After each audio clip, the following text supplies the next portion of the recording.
Donc, je suis François Birman, je suis le responsable des actions préventives au sein d'Aquibri. La commande de l'Interco était de vous présenter les outils d'accompagnement vers le zéro phyto par Aquibri. Donc, comme vous l'a dit Quentin, ça va concerner 3 communes sur l'Interco de Marne-et-Gondoire. Donc Jossigny, Bussy-Saint-Georges et Collégien.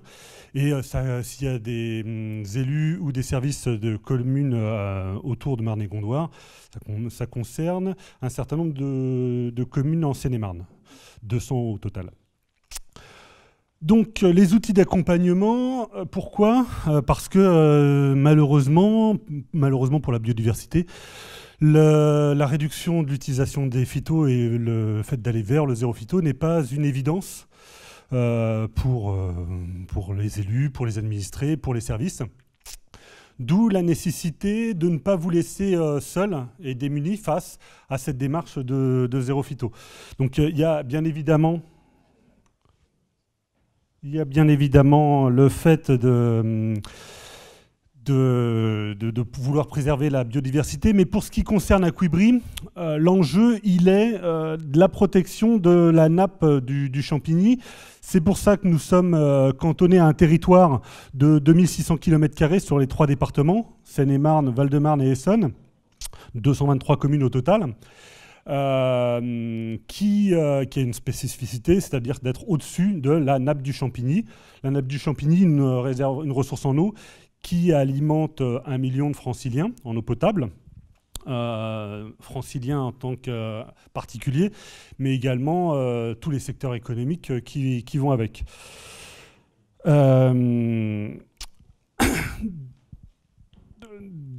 Et malheureusement, cette eau potable est fortement dégradée. Et l'un des facteurs de dégradation de l'eau potable, ce sont les pesticides issus de l'utilisation des phytosanitaires dans les espaces, dans les différents espaces. Alors, comment fait-on pour réduire l'utilisation des phytos ?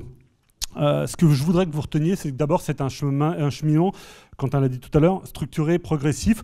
On ne passe pas du zéro phyto comme ça du jour au lendemain. On pourrait, mais c'est difficile. Parce que pour avoir un gage de sécurité, il vaut mieux travailler de façon progressive par étapes. Souvent, ce dont on s'est aperçu, c'est qu'il faut arrêter le désherbage sur les espaces qui sont interdits de désherbage, là où les utilisations ne sont pas autorisées, déjà, ce qui permet en principe de réduire de 50% l'utilisation des phytos par rapport à une situation initiale. Ensuite, faire évoluer les pratiques en traitant au bon endroit, au bon moment, donc acquérir une véritable compétence sur l'utilisation de ces phytos. Et puis, et ensuite, c'est là que viendra vers le zéro phyto, par la substitution de techniques alternatives ou le réaménagement des espaces, voire un changement de regard et une acceptation du végétal en ville. Alors pour accompagner ce cheminement, qu'est-ce qu'Aquibri a mis en place ? Tout d'abord, la première étape, c'est la signature d'une charte, un engagement. Et là, ça s'adresse plus particulièrement aux élus des collectivités. Donc sur le territoire de Marne-et-Gondoire, il me semble que sur les 3 communes, il y en a une qui a signé pour l'instant, et les 2 autres sont sûrement en train de prévoir la signature de la charte. Cette charte, elle est importante parce qu'il y a 2 étapes. La première étape, c'est justement acquérir les bonnes pratiques.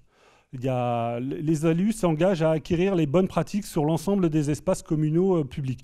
Et la deuxième étape, c'est de viser le zéro phyto. La première étape, on se dit qu'en 2 ans, on doit, par l'intermédiaire de la procédure qu'on va voir tout à l'heure, atteindre ces bonnes pratiques. Et ensuite, on se donne comme objectif, et ça ne reste qu'un objectif, l'atteinte du zéro phyto. Pourquoi cette charte est importante ? Parce qu'elle engage les élus et parce qu'elle les engage dans la durée. Et qu'on va le voir, la durée est un élément structurant de la démarche vers le zéro phyto. Ensuite, concrètement, élus et services techniques vont avoir besoin d'un accompagnement pour s'approprier les solutions. Quentin les a détaillés, je ne vais pas y revenir. On l'a dit, il faut d'abord analyser les pratiques actuelles de la commune, savoir d'où on part, former aux nouvelles, former aux aspects réglementaires, comme on parlait Christophe tout à l'heure, d'où la nécessité d'une formation. Et ce qu'il y a d'original au sein d'Aqui-Bri, c'est qu'on a été habilité pour former vos agents et vos élus à la certifito. Ce qui fait que vous aurez ainsi la certification d'utilisation des produits phytosanitaires sur les espaces communaux. Avec cette spécificité que notre certifito, elle met en perspective la protection de la ressource en eau du Champigny. Et puis, une fois qu'on a bien analysé, qu'on s'est formé, il faut expérimenter. Et alors, pour cela, mes collègues vont vous accompagner dans l'expérimentation, le test des solutions. On va faire des réunions, dans lesquelles on va tester du matériel en situation.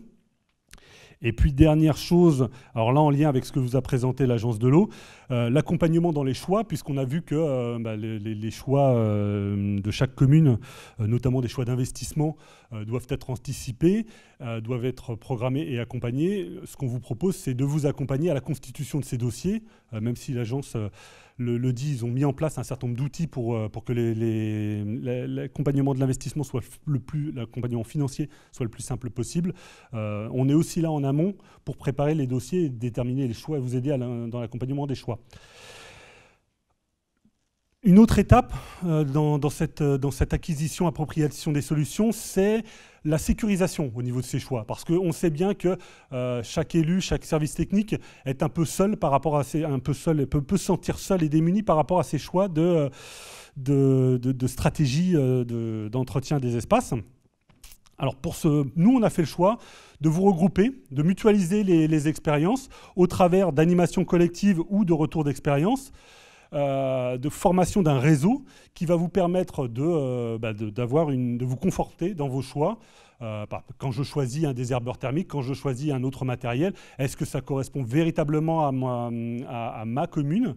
Alors pour ça, je vais voir ce que font des communes similaires, des communes que je connais, des communes qui ont le même mode de fonctionnement que moi. Je regarde, je discute avec les vendeurs de matériel, mais ensemble, pas seul face aux vendeurs de matériel. Voilà, et j'ai des retours par rapport alors, c'est, je dirais même, un réseau qui va dépasser la Seine-et-Marne et l'Île-de-France, puisque hier, j'avais une commune de moins de 1000 habitants du Rhône, Pouilly-le-Monial, pour ne pas la citer, qui me demandait de comment on fait pour atteindre le zéro phyto. Dernière étape, on l'a dit, Christophe l'a dit tout à l'heure, Quentin aussi, l'importance de l'acceptabilité par les habitants, parce que même si les élus et les services sont convaincus, il faut aussi faire accepter ces choix par la population de façon anticipée. Et pour le coup, là aussi, Aquibri a développé des outils. Alors, l'intérêt d'Aquibri, c'est véritablement de vous mettre à disposition des outils, soit sous forme de fiches de synthèse que vous pouvez intégrer directement dans votre bulletin municipal, soit sur le prêt de l'expo itinérante qui vous permet de sensibiliser les habitants pour deux choses. L'acceptabilité, d'une part, mais également, en visant 2022 ou plus tard, l'exemplarité de la commune et expliquer en quoi vos administrés peuvent être acteurs de cette réduction et de ce vers le zéro phyto. Voilà, donc j'ai essayé de faire court. Nous avons un stand cet après-midi, donc par rapport aux questions spécifiques que vous pourrez avoir par rapport à votre commune, n'hésitez pas à venir nous voir dans l'après-midi. On vous expliquera comment ça marche, comment vous pouvez vous impliquer et comment on peut vous accompagner et répondre à vos questions. Mais je voudrais conclure sur un point important, la notion de durée dans la démarche, de progressivité. Même si on peut passer du zéro phyto du jour au lendemain, si on ne veut pas revenir en arrière, si on veut sécuriser le zéro phyto et le faire dans la durée, il est important de respecter un certain nombre d'étapes, d'avoir une procédure bien cadrée, de prendre le temps, de bien réfléchir, d'anticiper et d'avoir la patience d'observer les résultats, parce que des fois on peut avoir sur un réenherbement d'un espace une première année où ça va être difficile en fonction des conditions de l'année. Il ne faut pas revenir en arrière, il faut valider ses choix et pouvoir attendre l'année suivante où les résultats vont être probants. C'est notamment le cas sur ces aspects biodiversité, où la biodiversité ne revient pas automatiquement dès la première année de changement de pratique.